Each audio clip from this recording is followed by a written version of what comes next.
Hey guys, Trevor here. And in this video, I'm going to show you how to buy something on Amazon using a gift card. It's pretty quick and easy, so let's jump right in. Now, let's say I wanted to buy a pull-up bar. I've been looking at a pull-up bar and I finally wanted to buy it using an Amazon gift card. I can easily do that by first just adding it to my cart. So I'm going to go to that product and hit add to cart.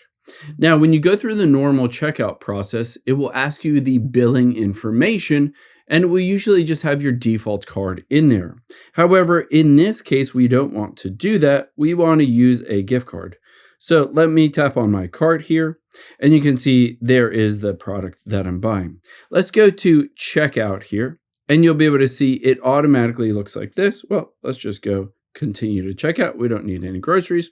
And you'll see a screen that looks like this. Now, keep in mind, again, the gift card, you'll have to enter in manually if you haven't already entered that in manually, because it will default to your current card that is on file. You can see pay with a Visa, but instead of that, I'm going to tap pay with a gift card.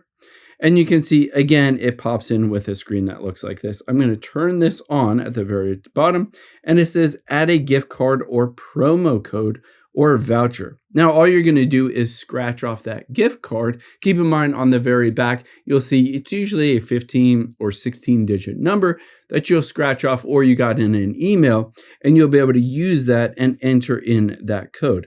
After you've gone through that process, all you'll need to do is go back, and instead of paying with that new gift card or with that old Visa card, it'll say gift card. And then make sure the deliver to address is correct.